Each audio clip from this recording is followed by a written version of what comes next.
예수 믿는 사람들의 삶을 가만히 보면 정말 이해할 수 없는 몇 가지 것들이 있습니다. 무엇이냐면 천국을 다 믿는다고 이야기하잖아요. 그런데 천국을 믿는다고 이야기하면서도 천국에 대해서 별로 기대하지 않습니다. 네, 천국을 빨리 가고 싶어 하는 사람이 많이 없습니다. 다 부활을 믿는다고 합니다. 여러분들 부활 믿으시죠? 네, 부활을 다 믿는다고 하는데 여전히 마음속에 죽음에 대해서 두려운 마음을 가지고 살아갑니다.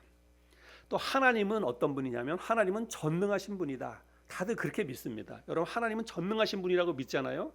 그런데 아이러니한 것은 뭐냐면 하나님은 전능하시다라고 믿는다고 고백하지만 정작 자기 자신의 삶 가운데 힘들고 어려운 일이 일어나는데도 불구하고 하나님 앞에 잘 기도하지 않습니다.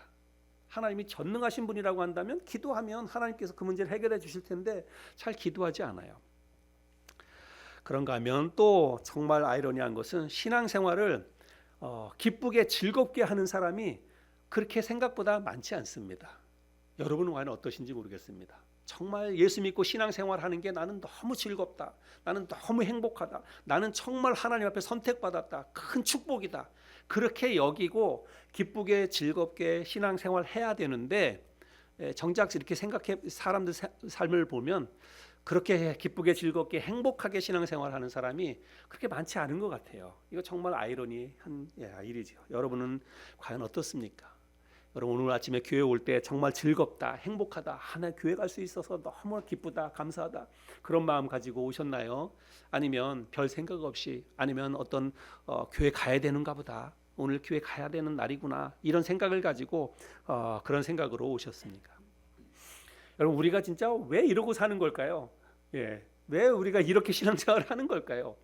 누가 뭐 억지로 우리에게 신앙생활 하라고 그게 등 떠밀어서 신앙생활 하는 거 아니잖아요. 신앙생활 잘 안 한다고 해가지고 벌금을 냅니까? 아니면 뭐 우리를 잡아다 감옥에 누가 가두기를 합니까? 아무도 우리에게 신앙생활을 강요하지 않아요. 심지어는 목사인 저도 여러분들에게 신앙생활을 강요하지 않습니다. 그런데 정말 자발적으로 기뻐서 자발적으로 내가 원해서 하는 신앙생활인데도 이게 별로 즐겁다, 이게 너무 행복하다, 만약에 그렇게 우리가 여기지 않고 그렇게 신앙생활을 하지 않는다면 이건 정말 놀랄 일 아닙니까? 정말 이상한 일이잖아요. 신앙생활이 즐겁고 행복하지 않은데 여러분 우리의 삶이 어떻게 즐겁고 행복할 수가 있겠습니까? 오늘 우리가 함께 이 말씀을 나누시면서 정말 우리가 예수 믿는 사람으로서 우리는 살아계신 하나님, 전능하신 하나님을 믿는다면 하나님이 우리의 삶 가운데 역사하셔서 은혜를 베풀어 주시고 하나님께서 우리의 삶 가운데 놀라운 축복과 기적을 베풀어 주셔서 우리가 그런 것들을 좀 누리면서 그래서 정말 신앙생활이 정말 대단한 것이구나, 신앙생활이 너무나 즐겁고 행복하구나, 나에게 복을 가져다 주는 게 정말 하나님을 믿는 이 신앙이구나 라고 하는 것들을 우리가 좀 경험하고 그렇게 신앙생활을 기쁘게 즐겁게 좀 했으면 좋겠어요. 근데 그러려면 여러분 우리의 신앙생활에 변화가 있어야 됩니다. 지금과 같은 그냥 똑같은 생각으로 똑같은 태도로 신앙생활을 하니까 이게 신앙생활에 별로 기쁨과 즐거움이 없고 그런 것이다 생각을 합니다. 오늘 우리가 함께 나눈 이 말씀을 통해서 내 자신의 신앙생활을 한번 점검해보고 그리고 어떻게 하면 정말 이 신앙생활이 즐겁고 기쁘고 행복할까, 어떻게 그런 신앙생활을 할 수 있을까, 오늘 이게 함께 좀 나누면서 우리가 좀 그런 신앙생활을 하기로 결단하는 그런 이 아침이 되었으면 좋겠습니다.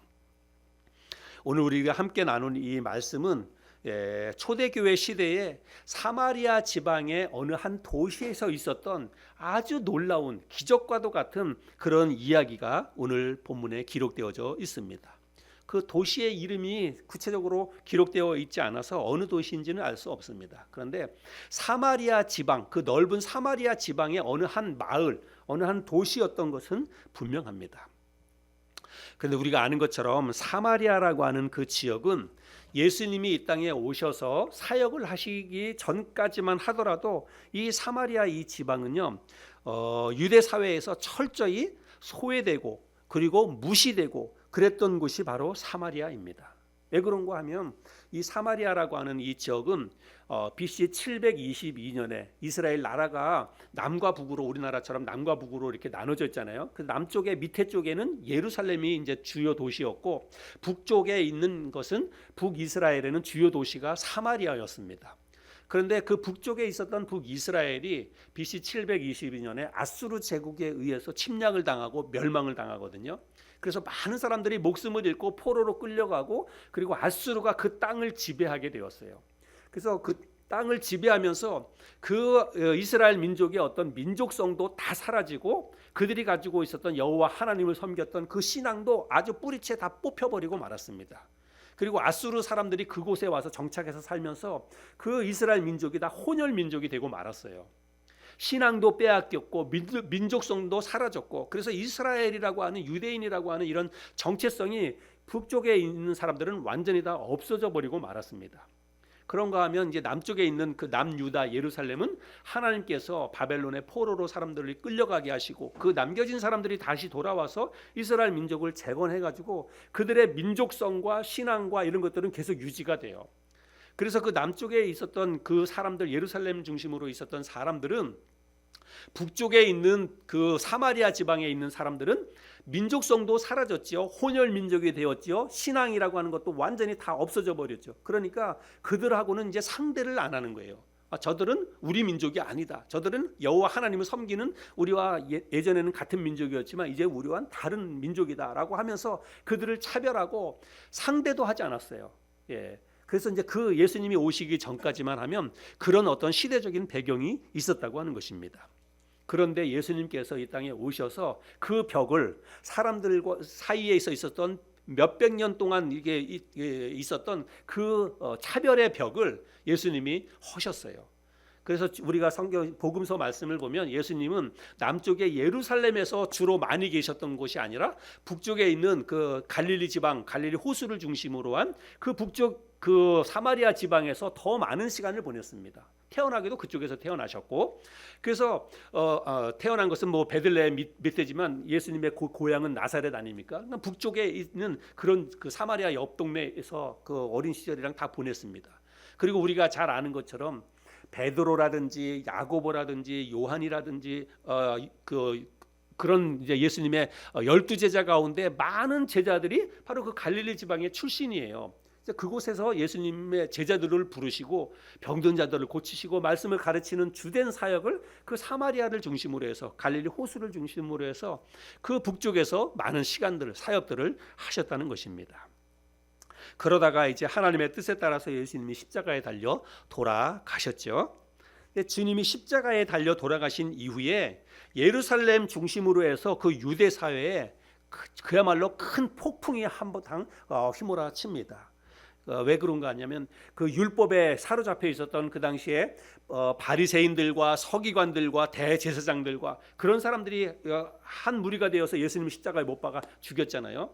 근데 그 사람들이 이 사람들은 그 마음속에 종교가 무엇이었냐면 그 사람들의 종교는 유대교였어요. 여러분, 유대교는 우리가 가지고 있는 이 기독교 신앙하고는 다릅니다. 유대교 신앙은 오직 모세의 율법만 믿고 따르는 거예요. 모세의 율법의 가르침을 믿고 따르는 종교가 유대교입니다. 그래서 그 당시에 이 바리새인들과 서기관들과 대제사장들과 이런 사람들이 유대교 신앙을 가지고 있었는데, 예수님이 이 땅에 오셔가지고 새로운 그 복음을 전하는 것입니다. 모세의 율법으로는 거듭날 수 없다. 하나님의 그 거룩한 자녀가 될 수 없다. 의로워질 수 없다라고 하는 것들을 가르치면서 많은 사람들에게 영향력을 미치는 거예요.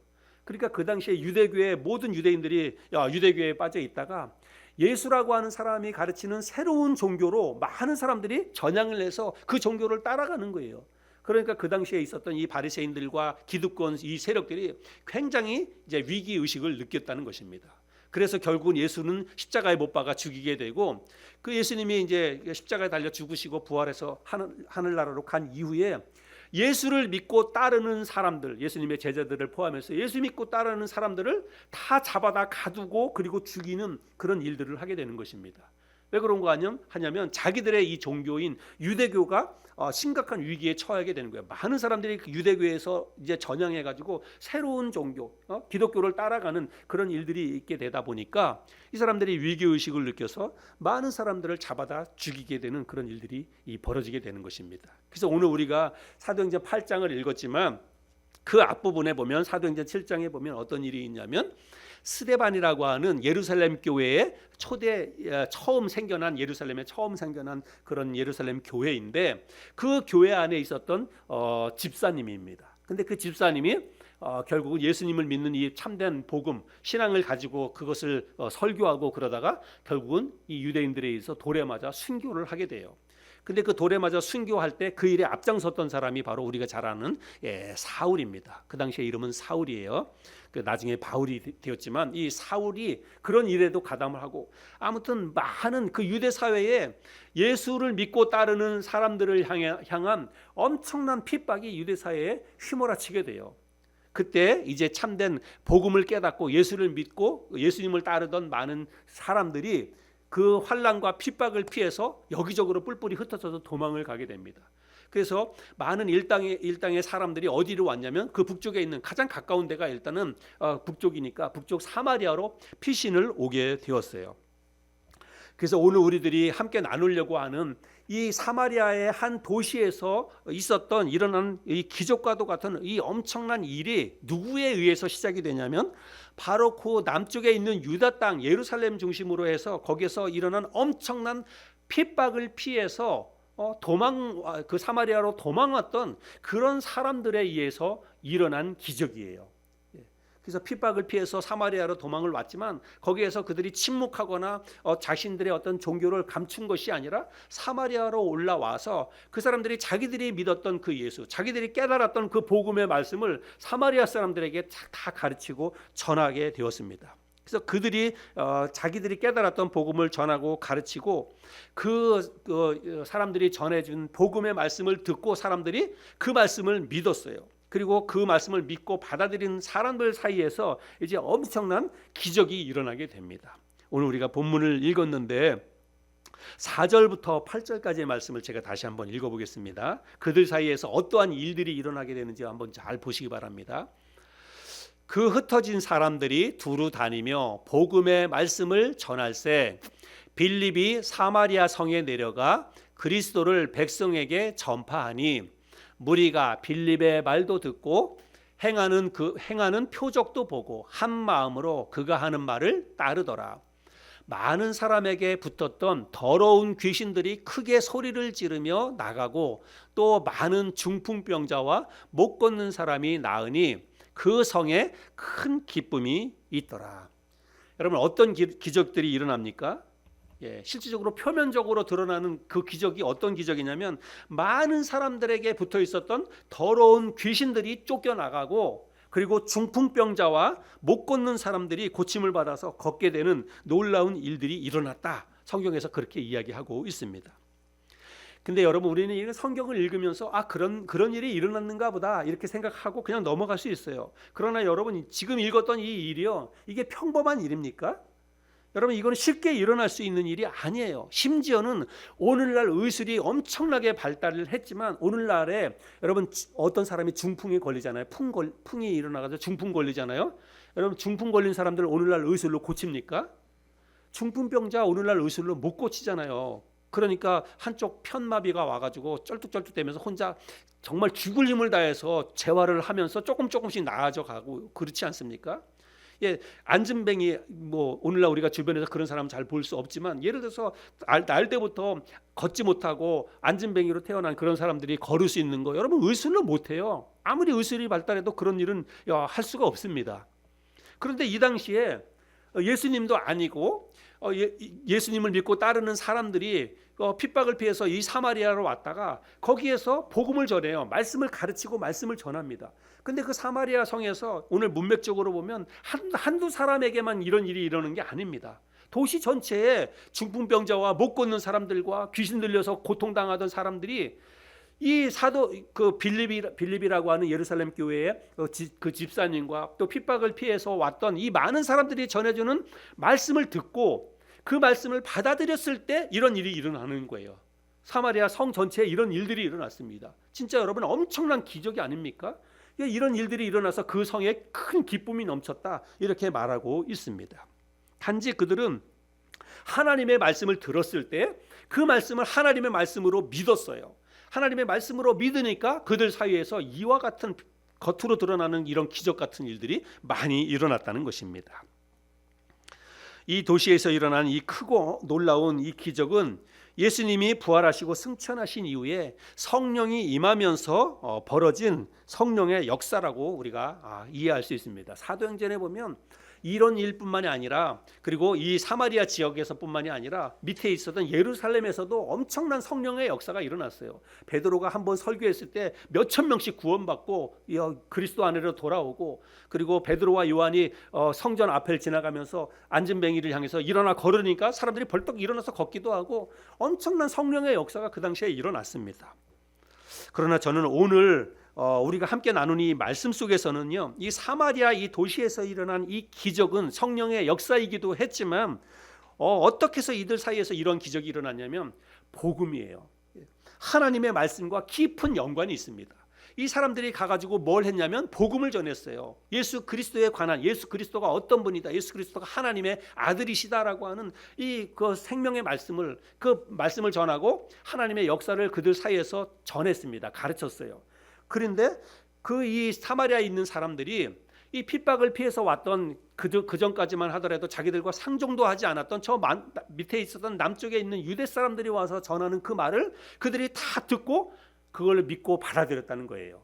사실로 하나님의 말씀으로 진실로 그 하나님의 말씀을 전하는 말씀들을 다 믿고 받아들였다는 것입니다. 그리고 그 말씀을 믿고 받아들였을 때 어떤 일이 일어났냐면 그들에게서 더러운 귀신이 쫓겨나가고 중풍병자와 못 걷는 많은 사람들이 일어나 걷게 되는 놀라운 기적이 그들 사이에서, 이 사마리아 도시에서 일어나게 되었다는 것입니다. 저는 오늘 이 말씀을 나누면서 우리는 과연 하나님의 말씀을 어떻게 대하고 있는지를 생각해 보았으면 좋겠습니다. 그리고 앞으로 우리는 하나님의 말씀을 어떻게 대해야 하는지 우리가 새로운 각오와 결단을 좀 할 수 있는 그런 시간이 되었으면 좋겠습니다.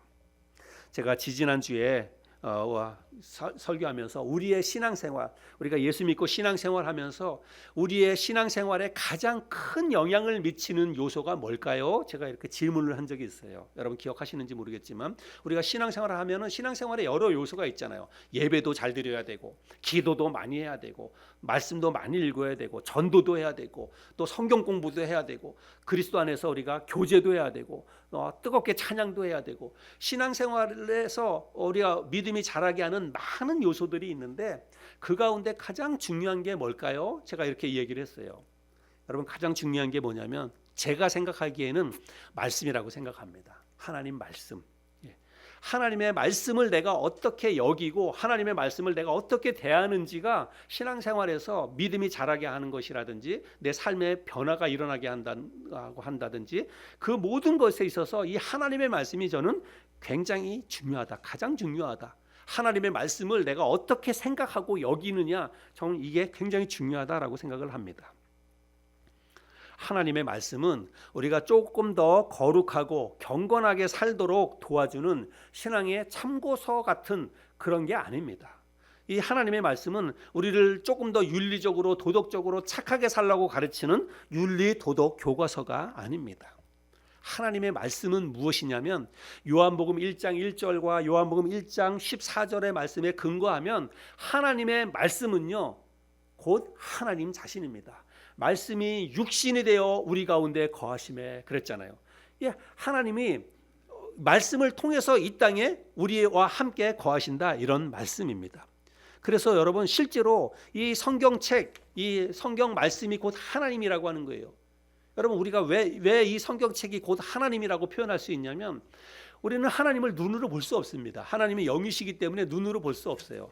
그런데 여러분 우리가 눈에 보이지 않는 하나님을 어떻게 볼 수 있고 어떻게 알 수 있느냐? 뭘 보고 알 수 있습니까? 성경 말씀을 통해서요. 성경 말씀 이외에 다른 거를 통해서는 우리가 하나님을 볼 수 없어요. 우리가 하나님의 음성을 귀로 들을 수 없습니다. 직접 하나님의 음성을 들을 수 없어요. 어느 날 갑자기 구약 시대 때는 하나님께서 구름 속에서도 말씀하시고 뭐 천지가 개벽하는 음성을 통해서도 말씀하시고 하나님이 하셨어요. 그러나 오늘날은 그런 시대가 아닙니다. 근데 우리가 하나님의 말씀을 들어야 되잖아요. 하나님의 음성을 들어야 되잖아요. 어떻게 하나님의 음성을 들을 수 있습니까? 네, 기록된 하나님의 말씀을 통해서. 이게 그래서 눈으로 보이지는 않는 하나님을 볼 수 있고 귀로 들을 수 없는 하나님의 음성을 들을 수 있는 것은 유일해요. 하나님 말씀인 성경입니다. 그래서 여러분 이 성경 말씀이 그래서 중요하다, 저는 그렇게 생각을 합니다. 우리 삶에 기쁨이 없고 신앙생활을 수십 년을 해도 내 삶에 변화가 없는 것은요, 그 이유는 딱 한 가지라고 생각을 합니다. 제가 생각할 때는 그래요.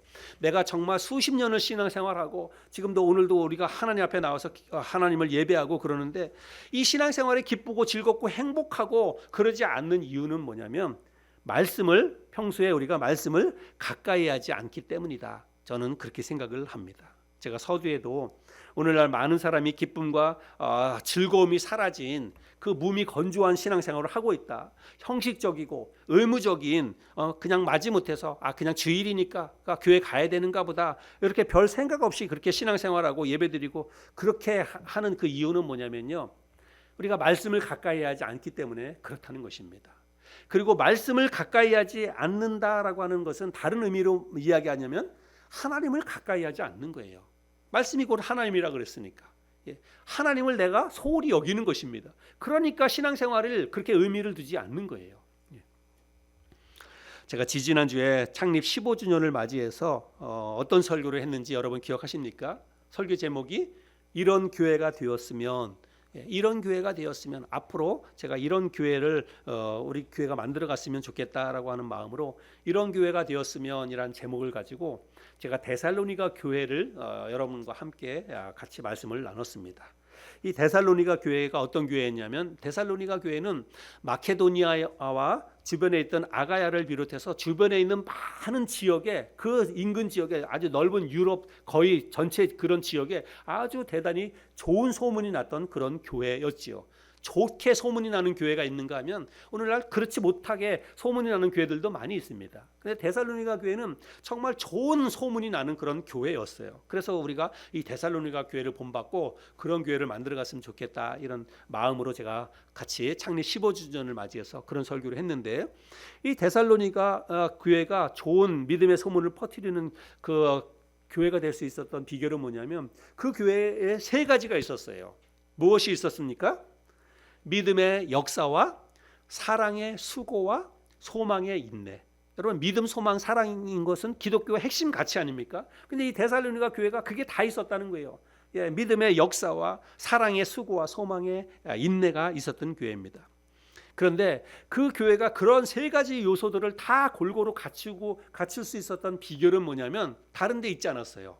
그들이 하나님의 말씀을 대하는 마음과 태도가 달랐다는 것입니다.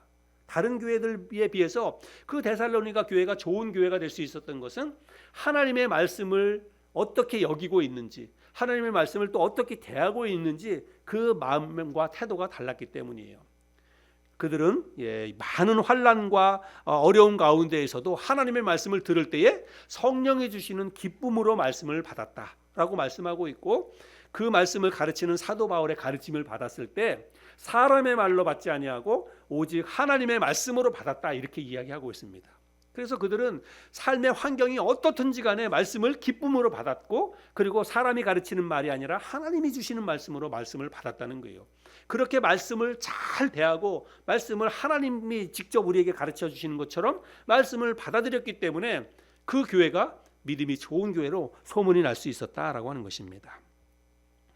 하나님의 말씀을 대하는 마음과 태도는 다른 말로 하면 하나님을 대하는 마음과 태도라고 할 수가 있습니다. 근데 여러분, 그렇게 볼 때 나는 과연 지금 하나님을 어떻게 대하고 있는가? 여러분, 우리 스스로를 한번 자문자답해 볼 수 있길 바랍니다. 하나님의 말씀을 대하는 태도가 곧 하나님을 대하는 태도예요. 그러면 나는 지금 과연 하나님의 말씀을 어떻게 대하고 있는가? 그게 곧 내가 하나님을 어떻게 여기고 있고 하나님을 어떻게 대하고 있는지 그거를 바로 보여주는 것입니다. 제가 언젠가도 설교하면서 재미있게 여러분에게 그렇게 얘기했는데, 오늘날 많은 교회 성도들 가운데에서 후탁 성도가 있다 그랬잖아요. 후탁 성도. 예, 후탁 성도가 뭔지 아세요? 네. 네. 네. 성경책을 그렇게 여깁니다. 일주일 동안 내내 책상 위에 올려놨다가 주일날 교회 올 때 그래도 먼지라도 털고 와야 되니까 그래서 주일날 와서 한번 보고 또 가서 덮어두고. 네. 그걸 언제까지 하냐면, 네, 예수 믿은 그날부터 수십 년 동안 그렇게 신앙생활을 하는 거예요. 그게 우리의 신앙생활이에요. 그러면 그런 신앙생활에 무슨 기쁨이 있겠습니까? 그렇게 신앙생활하는데 하나님이 무슨 복을 주겠습니까? 그렇게 신앙생활하는데 무슨 우리가 신앙생활에 여러분 기쁨이 있겠습니까? 제가 창립 15주년을 맞이하면서 진짜 많이 생각을 했어요. 앞으로 내가 얼마나 더 목회를 할 수 있을까? 제가 올해로 나이 60이거든요. 60. 근데 이제 뭐 교회들마다 뭐 교회를 정년을 정해 놓기도 하고 뭐 정관에 넣기도 하고, 그런데 우리 교회에도 정관이 있어요. 우리가 뭐 정관 같은 거는 사실은 교회 뭐 중요한 회의를 할 때 정관이 필요해서 우리가 중요한 뭐 다룰 만한 그런 게 없어서 회의를 안 해서 우리가 정관을 볼 일은 없지만, 우리 교회에 정관이 있습니다. 제가 우리 교회 정관을 만들 때 우리 교회 담임 목사의 연령을 제가 70으로 정관에 넣었어요. 여러분 이제 그거를 참고하세요. 제가 70 넘어서 또 우리 교회 목회하려고 그러면 목사님 빨리 은퇴하셔야 됩니다, 이렇게 이야기를 해주세요. 네, 저는 70 되기 전에 은퇴했으면 좋겠다 이런 생각을 했는데, 어쨌든 70에 제가 이제 은퇴를 한다 그러면 앞으로 지금 남은 기간이 10년이거든요. 10년. 그래서 앞으로 10년을 내가 목회를 어떻게 해야 될까 이런 생각을 많이 했습니다. 근데 이게 생각하면서 하나님 앞에 너무나 부끄럽고 죄스럽고 또 정말 목회를 성실하게 열심히 잘 하지 못한 것 때문에 마음에 너무 안타까운 마음들이 많이 들었습니다. 그리고 제 자신을 생각하면서 어떻게 남은 이 그 10년의 목회를 할까 생각하면서 제가 진짜 하나님 앞에 회개도 많이 하고 그리고 기도했습니다. 그러면서 제가 생각한 게 뭐냐면, 이대로는 안 되겠다. 이렇게 목회를 하면 안 되겠다. 이런 생각을 진짜 많이 했습니다. 네, 그래서 제가 솔직히 고백하는 거예요. 목사로서 여러분에게 솔직히 고백하는 것입니다. 정말 내가 이대로 지금처럼 이런 생각 가지고 이런 어떤 마음의 자세를 가지고 남은 10년을 내가 보내면 안 되겠다. 그러면 정말 달라질 게 없다. 이런 생각을 했습니다. 그래서 제가 지난번에 한번 말씀을 나눴지만 간단하게 이야기했기 때문에 오늘 다시 한번 제가 이 이야기를 좀 같이 나누고 싶어서 이렇게 이야기를 하는 것입니다. 그래서 저는 신앙생활에서 제가 이제 최근 들어와서 그거를 조금 더 깊이 있게 깨달은 거예요. 신앙생활에서 가장 중요한 요소가 뭘까? 예배도 중요하고 전도도 중요하고 다 중요해요. 그런데 가장 중요한 게 하나님의 말씀을 어떻게 여기느냐, 하나님의 말씀에 대한 생각, 그리고 실제적인 태도, 그게 너무 중요하다. 한 사람의 신앙에서도 중요하고 한 가정의 변화에서도 중요하고 한 교회가 부흥하고 성장하는 데 있어서도 이게 가장 중요하다. 그래서 저는 여러분에게도 이것을 제가 이야기하지만, 나부터 달라지지 않으면 우리 교회는 변화가 없다. 우리 교회는 소망이 없다. 그런 생각이 들었어요. 그래서 교회에 가장 영향력을 많이 미치는 사람은 담임 목사이니까 내가 변하지 않으면 우리 교회는 살아날 수 없겠다. 우리 교회는 문 닫을 수밖에 없겠다. 이런 생각이 들었어요. 그래서 나부터 변해야 되겠다. 성도들에게도 이걸 가르치고 우리 함께 하자고 하지만 성도들이 못 따라오더라도 나 혼자만이라도 내가 좀 변해야 되겠다. 그래야 살겠다. 그런 생각이 들었어요. 그래서 저는 이제 이거를 여러분들과 함께 나누고 실천을 좀 하려고 합니다. 그래서 이거는 그냥 1년 한두 해 하고 말 것이 아니라 제가 이제 목회 끝날 때까지 저는 평생 이 일을 할 것입니다. 평생. 근데 그 일이 뭐냐면 저기 나와 있는 저거예요. 제가 그래서 이제 저거를 갖다 붙였습니다. 이제 우리 교회에서는 평생 저거 할 것입니다. 계속해서. 저게 뭐냐면 삶을 변화시키는 미라클 30 프로젝트라고 제가 이제 타이틀을 했어요. 제가 지지난주에 창립 15주년을 맞이하면서 제가 이제 이런 것을 여러분하고 함께 나눴는데요. 삶의 변화가 일어나야 됩니다. 내 삶이 달라져야 돼요. 그래야 신앙생활이 기쁘게 즐겁게 바뀔 수 있고, 그러면 우리 인생 자체가 달라지고 가정도 변화되고 우리 교회도 변화된다고 저는 생각을 합니다.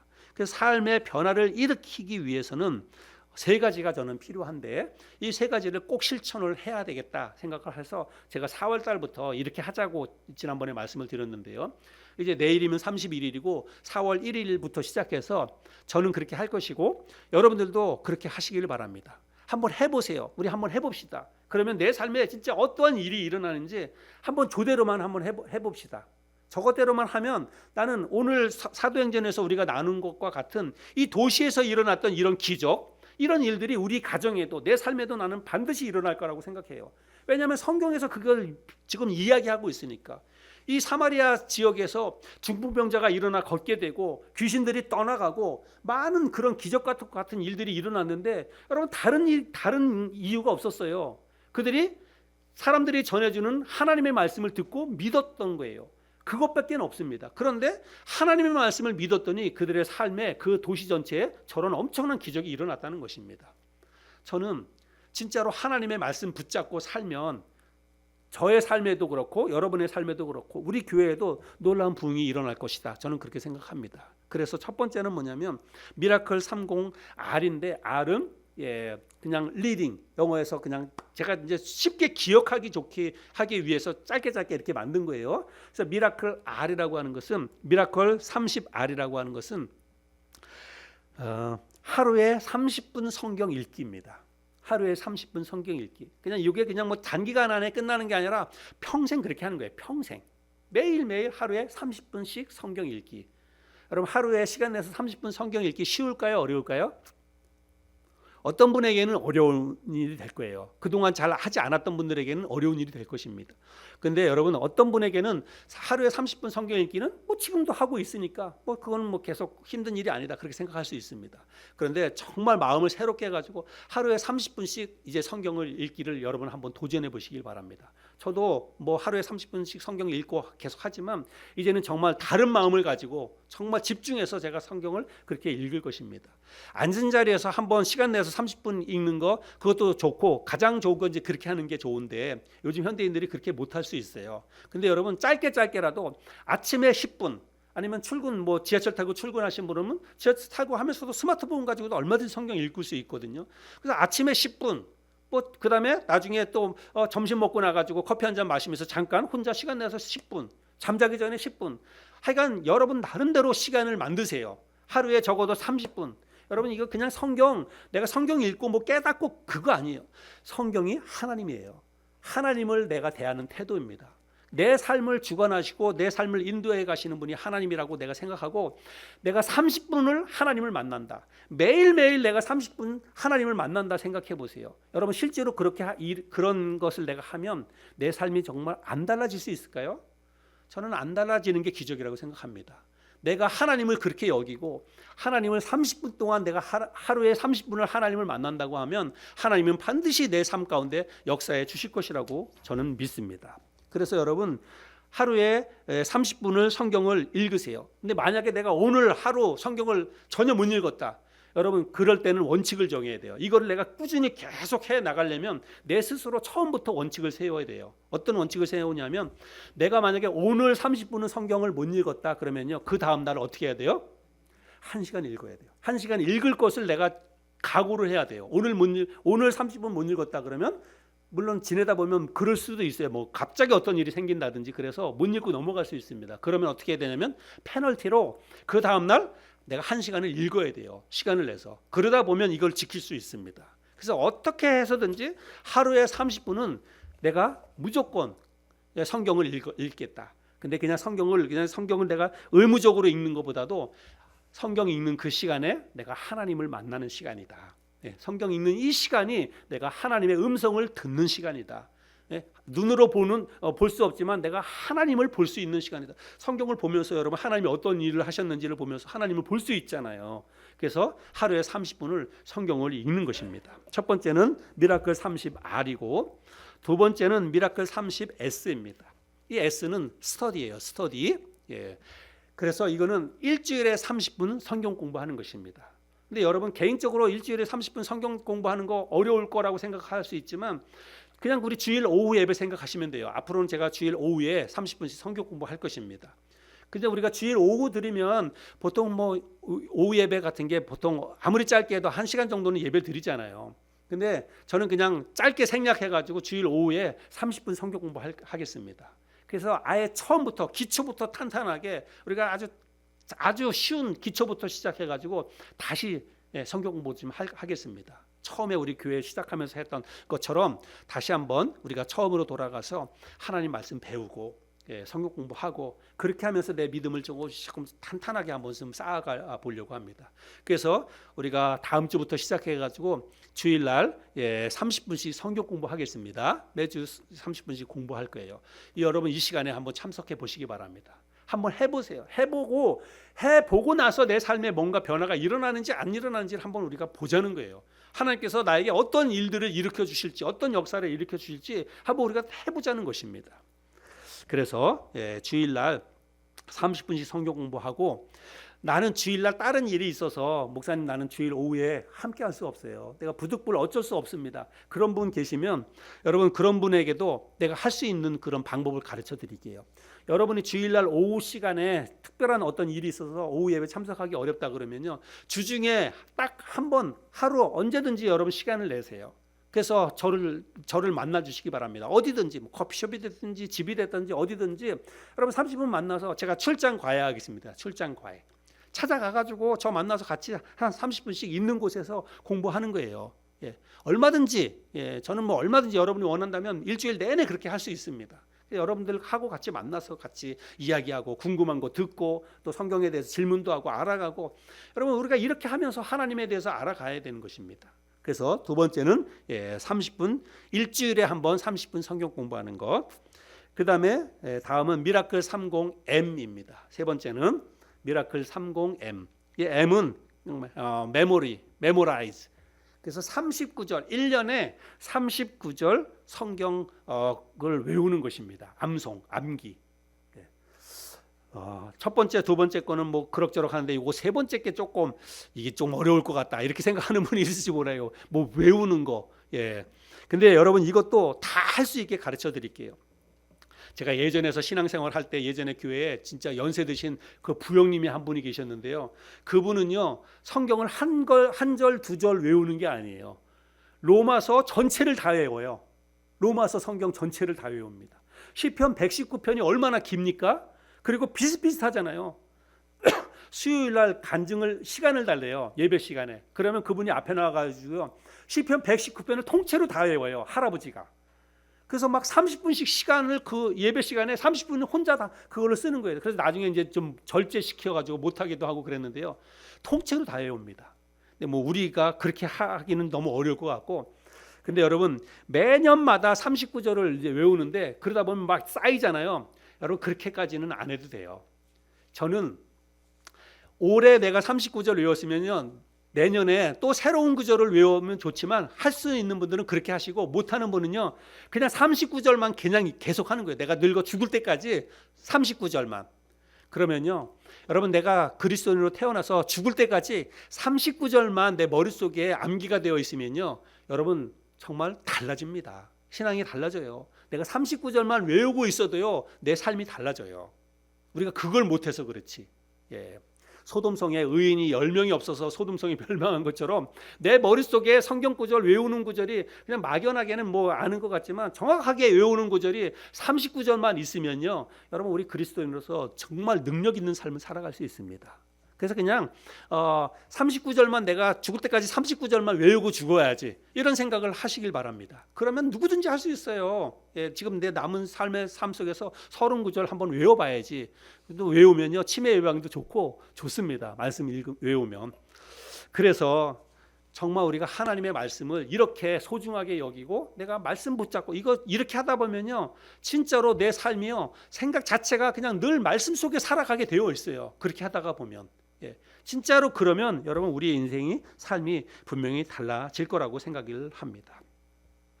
사마리아 성에서 있었던 이 더러운 귀신이 쫓겨가고 중풍병자와 그 안진뱅이가 일어나 걷게 된 것과 같은 그런 놀라운 기적이 우리의 삶에서도 저는 일어날 거라고 생각을 합니다. 내 삶에 많은 일들이 일어나게 변화가 될 거라고 저는 생각을 합니다. 성경에서 그거를 우리에게 가르쳐 주고 있거든요.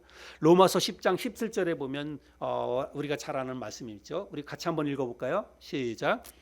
그러므로 믿음은 들음에서 나며 들음은 그리스도의 말씀으로 말미암았느니라. 여러분, 믿음이 어디에서부터 나오냐면 하나님의 말씀에서부터 우리의 믿음이 나온다라고 얘기하는 거예요. 말씀을 잘 듣고 말씀을 읽고, 여러분 성경 읽는 것도 듣는 거잖아요. 하나님 말씀을 듣는 거잖아요.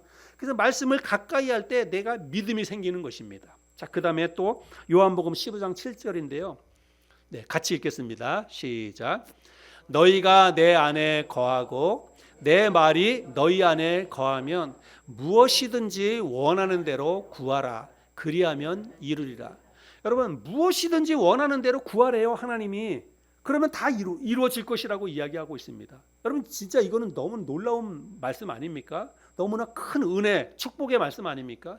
내가 원하는 무엇이든지 원하는 대로 구하라는 거예요. 그러면 이루어 주신다는 것입니다. 근데 단 전제 조건이 있어요. 그 앞에 다시 보여주세요, 성경 구절. 그 전제 조건이 무엇입니까? 너희가 내 안에 거하고 내 말이 너희 안에 거하면. 하나님의 말씀이 우리 안에 있어야 된다는 것입니다. 그렇게 하나님의 말씀 붙잡고 기도할 때 기도의 응답이 이루어진다는 것입니다. 하나님 말씀 확신하면서 그렇게 기도할 때 응답이 이루어진다는 것입니다. 온누리교회 지금은 돌아가시고 안 계시지만 온누리교회 하영주 목사님은 다 알잖아요. 하영주 목사님이 이런 놀라운 이야기를 했습니다. 위대한 사람 옆에 있다고 해서 내가 위대해지는 것은 아니다. 배부른 사람 옆에 있다고 해서 내 배가 자동적으로 부르는 것은 아니다. 여러분, 아무리 위대하고 능력 있는 하나님의 말씀이 있어도 그 말씀을 가까이 하지 않으면, 그 말씀 속에 내가 들어가지 않으면 여러분, 그 말씀은 나에게 아무 해당이 안 돼요. 아무리 능력 있는 하나님의 말씀이 있어도 이 말씀을 읽지 않고 이 말씀대로 내가 살려고 노력하지 않으면 내 삶의 변화는 일어나지 않습니다. 저와 여러분의 삶에 하나님이 베푸시는 은혜와 축복, 놀라운 기적, 여러분 우리의 삶에도 좀 있으면 좋겠습니다. 저도 정말 제 삶에 하나님의 은혜가 좀 있었으면 좋겠어요. 우리 가정에도 있었으면 좋겠고 우리 교회에도 놀라운 부흥의 역사가 좀 있었으면 좋겠습니다. 빈자리들이 채워지고 교회에 새로운 사람들이 좀 찾아오고 이런 놀라운 은혜와 축복이 있었으면 좋겠어요. 근데 지금까지 왜 이런 일들이 일어나지 않았느냐? 다 제 책임이에요. 제 탓입니다. 제가 정말 이 하나님의 말씀을 정말 가까이 하고 더 이 하나님의 말씀에 붙잡힌 삶을 살지 못했기 때문에 저는 그랬다라고 생각을 합니다. 그러나 남은 10년 동안 목회하면서 제가 말씀에 다시 한번 제가 목숨 걸고 정말 나부터 여러분 잘 따라오라고 제가 이야기하지만 못 따라오더라도 나 혼자만이라도 난 정말 살아야 되겠다. 나 혼자만이라도 달라져야 되겠다. 제가 이런 생각을 했어요. 그래서 정말 하나님 말씀 붙잡고 하나님 말씀 의지하면서 한번 살아보렵니다. 여러분들도 한번 저와 함께 한번 그렇게 해보세요. 그러면 분명히 우리의 가정이 달라질 거라고 생각합니다. 하나님 말씀 읽는데 왜 우리 가정이 안 됐던 일들이 잘 되고 왜 우리 가족이 가정이 경제적으로도 그렇고 왜 또 가족 간의 관계도 그렇고 왜 달라질까요? 하나님 말씀이 나는 그냥 하나님 말씀만 읽는 거예요. 하나님 말씀만 읽고 그냥 시간 내서 말씀만 붙잡고 살아가는 겁니다. 그런데 여러분 그럴 때 우리의 삶에 놀라운 변화들이 일어나게 될 것입니다. 금방 우리 사마리아에서 일어났던 것 같은 육체적인 어떤 질병들이 치유되고 그런 모든 역사도요. 저는 결국은 하나님의 말씀 속에 달려 있다는 것입니다. 왜냐하면 이 말씀이 곧 하나님이기 때문에. 내가 하나님을 가까이 하면 하나님께서 우리의 삶에 그와 같은 놀라운 일들도 저는 분명히 허락해 주실 것이라고 믿습니다. 저와 함께 우리가 정말 저거 이제 여러분 잘 기억하세요. 미라클 30 프로젝트. 미라클 30은 미라클 30 RSM 이렇게 하면 기억하기 쉽습니다. 그래서 성경 읽고 성경 공부하고 성경 암송하고 여기에 우리가 시간을 좀 들이면 하나님께서 저와 여러분의 삶에 가정에 우리 교회에 큰 놀라운 은혜와 축복으로 함께해 주시리라고 믿습니다. 그런 변화가 일어나는 우리 모두가 될 수 있기를 바랍니다.